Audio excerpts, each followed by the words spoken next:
let you know where we are today. So all sides were saying na sana hindi maipit yung Senado. So early this morning or late last night, I sent a letter to our legitimate Secretary of the Senate. Legitimate because if you follow the rules, hindi siya pwedeng tanggalin kung walang 13 at hindi pwedeng palitan kung wala rin 13. So I'll make that clear, ha. Senate President Pro Temp, Senate President, Secretary of the Senate, o SAA, kailangan niyan 13 ang botong ilagay, 13 ang boto pag tinanggal. Hindi nila sinunod yan. So meaning, hindi legitimate si Attorney Bantug, no? So having said that, ayaw namin maipit yung mga empleyado. So I sent him a letter to talk with Attorney Bantug and nag-offer kami kung gusto ni Senator Win, pareho na lang kami pipirma kahit walang designation. So I think the letter was delivered mga 8 a.m., a little bit past 8. Ang sagot nila noong 12 o'clock is that hindi na siya secretary at mag-turn over na lang. So I really want to avoid sa dami ng problema ng ating bansa that we have to write land bank, maipit yung sweldo ng mga empleyado and everything. And I'll never bend the law, nor will I bend the Constitution, but I will bend backward for our employees para hindi sila maipit sa gulo for as long as it doesn't bend the law. Diba? So kung internal rules or regulation that is not attached to law or it is not morally wrong, that's why I thought of my staff thought of the idea na pag pareho nakapirma para eventually pag nagkaroon ng decision, walang legal infirmity. And it will also prevent yung magfilean yung dalawang kampo ng usurpation. Diba? Kasi of course, as far as I'm concerned, nag-usurp ng authority si Senator Win because he's not really the acting president, pababa. Pero maraming ang problema ang ating bansa, why don't we focus on that? So, apparently, because ayaw nila pumayag, dalawa Senado natin ngayon. You have the Senate of the Philippines and you have the Senate of Malacanang. No? So, yung Senate of Malacanang had the hearing kanina. And you have two Blue Ribbons Committee. Yung isa ay Committee de Absuelto na ang kanyang main work is paano i-absuelto yung mga high officials ng ating bansa at yung isa naman na seeking the truth. So am I saying lahat ng sabihin ng 18 ex-Marines ay completely true? No. What I'm saying is nga, give them a chance. I heard they have other evidence, including videos. I heard that if they come out and there's a full support na nararamdaman, may iba pang mga witnesses na may mga dokumento, may mga ebidensya na lalabas din. So as a nation, we have to decide whether the Senate will be under the thumb of Malacanang.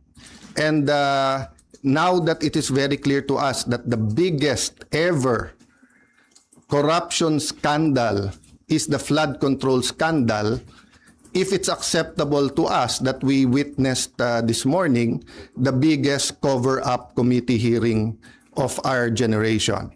Diba? So ganun lang kasimple yon. So in the same manner na nag-propose kami na parehong pipirma, I have not talked to Senator Marcoleta, so hindi ko alam kung papayag siyang dalawa silang chairman or whatever, but we have to find a solution that yung mga witnesses ay makakapunta ng malaya na protektado ng batas at independent yung Senate.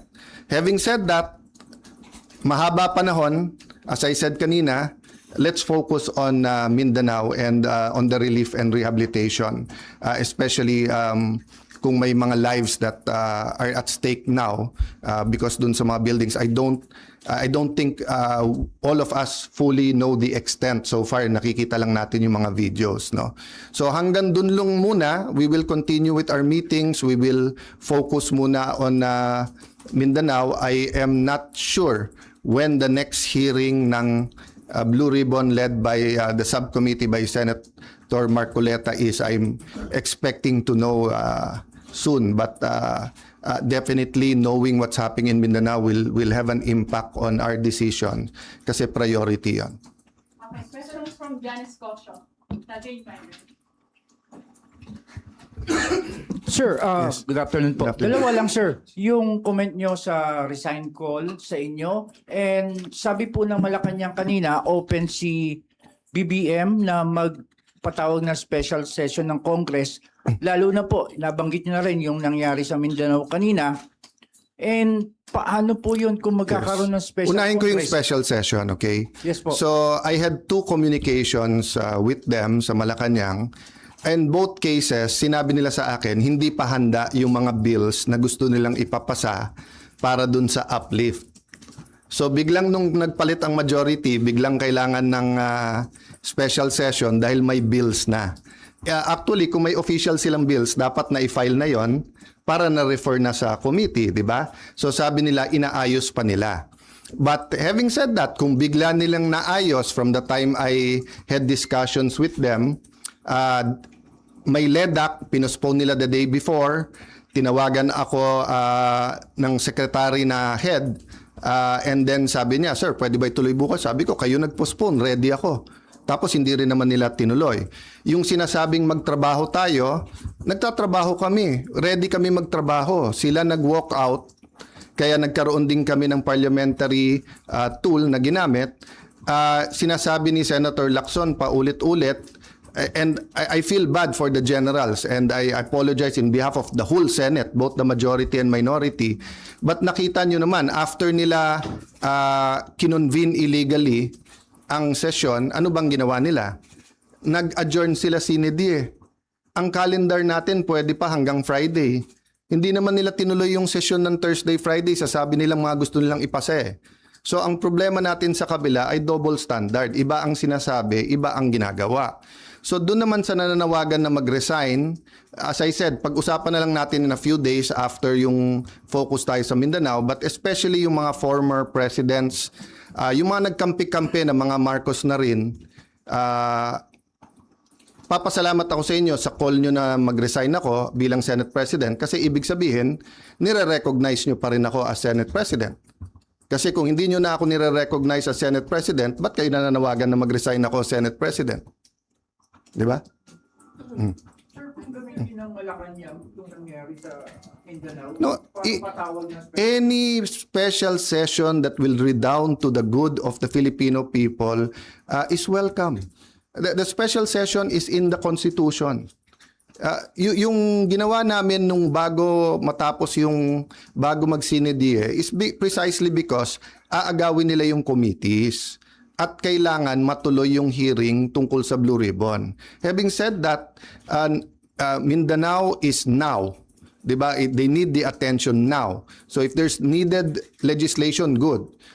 We will meet right away. If not, then tulong-tulong tayo. But aside from that, let's remember that the committees can continue to work. Nung pinauwi ni Senator Win, nung Thursday, yung mga empleyado, may Senate hearing pa si Senator Pia. So hindi totoo na hindi nagtatrabaho. Wala tayong dapat conflict kung may kailangan yung ating bansa. Whether it's legislation, whether it's a meeting na LEDAC, dapat tanggalin ng politika pagdating na ng I say politika, but it's an issue of graft and corruption. But what I meant is that it's a political issue vis-a-vis a more urgent. They're both important, but what's more urgent? You can postpone a hearing. You cannot postpone a rescue mission. You cannot postpone yung paghatid ng mga relief, di ba? And then, yun nga, hindi natin nararamdaman pa ng husto, pero the economic crisis is here. And every month until the end of the year, it'll get much worse before it gets better. Because nga, tuloy-tuloy ang problema sa Middle East, di ba? So maraming tinatamaan dyan. Supply chain, presyo ng dollar sa peso, presyo ng diesel at ng gasolina, kakulangan ng fertilizer, taas ng presyo ng fertilizer, desisyon ng Vietnam at saka ng desisyon muna ng India kung bibigyan tayo ng magbebenta ng fertilizer, desisyon ng India at saka ng Vietnam kung magbebenta ng bigas o hindi, desisyon ng Indonesia whether mag-export sila ng coal o hindi.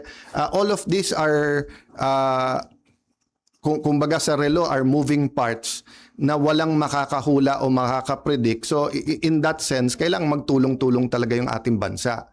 Kaya naman nandun pa rin on the plate yung graft and corruption kasi kahit anong plano natin sa economic crisis, kung ninanakaw pa rin yung pera, then mahirapan pa rin tayo lahat. No?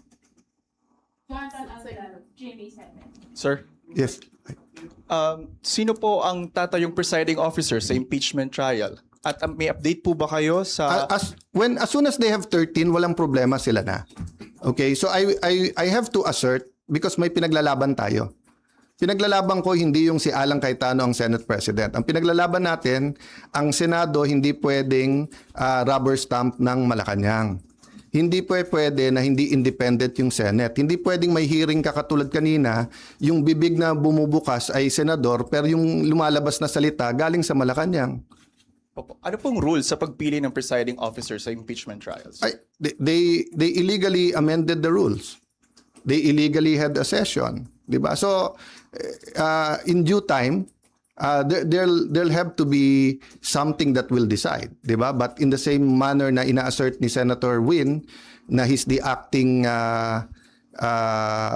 Senate President kahit na walang legal basis whatsoever, I have to assert not for myself but for the truth and for the Constitution. But it's still 1 month 'di ba? At hindi kami nakikipag-agawan sa silya doon. So for example, yung Senate Secretary, dapat siya yung ngayon nag-aayos para diyan sa pre-trial. But nagte-take over sila Attorney Bantog. So we're doing it very patiently because nga we don't want the whole Senate to be affected, no. Paano po yun? Kanina si House Secretary General Sheloy Garafil, nagpasa siya ng manifestation ng House Prosecution Team kay Secretary Yes. Bantog pero hindi niyo po siya kinikilalang SecGen. Yes. Pero ang House Prosecution Team, si SecGen Bantog daw yung kinikilala. That's going to be a problem for at least a few days, maybe a few weeks because we don't expect naman the Supreme Court to rule right away. But what's the best proof that Malacanang's hand is in this? First, yung pananakot nila sa mga miyembro namin na lumipat, yung offer na wala ng kaso pag lumipat. Second, as soon as nila ginawa, naglabas sila na ang House at ang Malacanang ay dun pumapabor. Di ba? Pwede naman mag-neutral ang Malacanang Pwede naman sabihin ng Malacanang, settle it among yourself. Ganon din sa House prosecution. Hindi naman nila gusto ng fair na impeachment. Gusto nila yung may pinipili na silang grupo. That's why sabi ko sa inyo, if I'm wrong, they blame me. Kung tama ako, na from 24 gagawin 22, eventually 18 ang senador, tapos sasabihin nila 12 convicted na. Will that be a fair impeachment process? What will happen to the country if that happens? Then ang kasunod naman is CONAS. No? So give me a few days, pag-usapan natin yan, but let's focus lang dun sa nangyayari. No? But just to answer your question, it will be up in the air. That will be a legal question and we are in the right side. Okay, last question, Ryan. Okay. Sir, may we be clarified, yung arrangement na inaalok niyo po kay Senator Win, na dalawa kayong pipirma, ano po ang response ni Senator Win? Sulat around 12 o'clock na sinasabi kay attorney sa ating Senate Secretary Jose Luis Montales that you are no longer secretary and that Attorney Bantog and then that basically sinasabi na sila na. Yun din ang sinabi sa USAA but hindi first-hand knowledge, sabi chain of command. But wala nga sila sa chain of command Kahit anong tingin mo sa rules, hindi nangyari yon. So yung pagwawala nila at pag-walk out nila kasi hindi pwedeng amendahan daw yung rule na ganon-ganon, binaboy nila yung rules on June 3. Diba? So that it's going to be a lingering question. Sorry, how do you treat that? Hindi pumayag si Sen Win sa arrangement na dalawa kayong pipirma sa documents? And paano po yung sweldo nung It's just like the civil rights movement sa US, di ba? From the Civil War until pinasa yung mga civil rights laws, etc., yung may batas ka, alam mo yung tama. Pero yung inaapi pa rin, yung mga minority, yun yung de facto.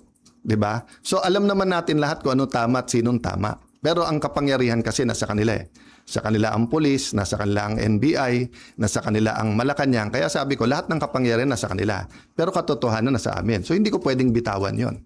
Kailangan lumaban tayo doon. Kasi kung hindi, after this, all you have to do is to get one senator plus Malacanang.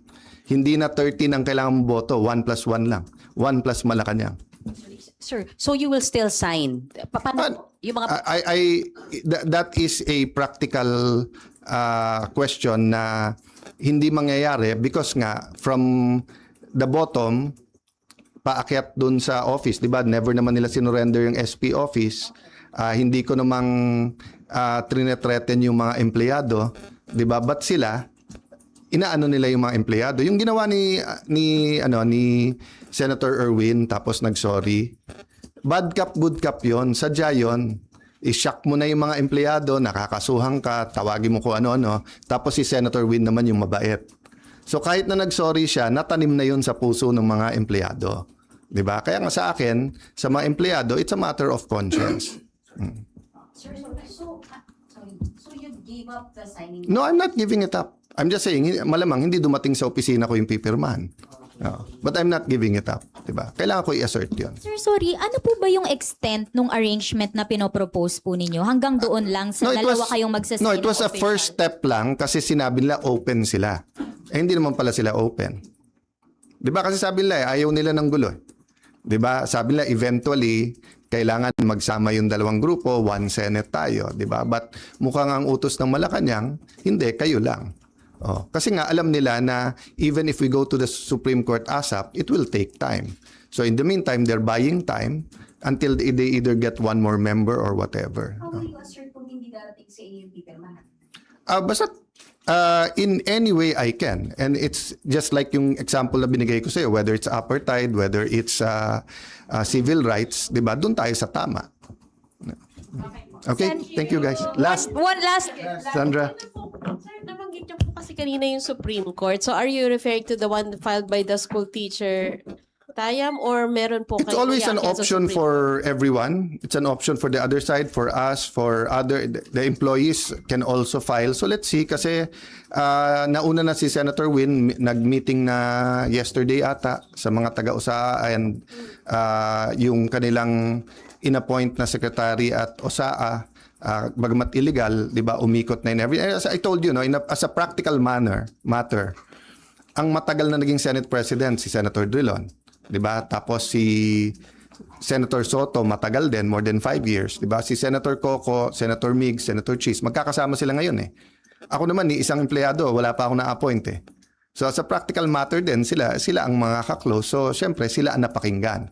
But I have faith in the Senate staff that they should listen to all sides. But I don't want to disturb, di ba, hindi civil war ang gusto namin. Ang gusto namin, manaig sa Senate kung ano tama, kung ano mali.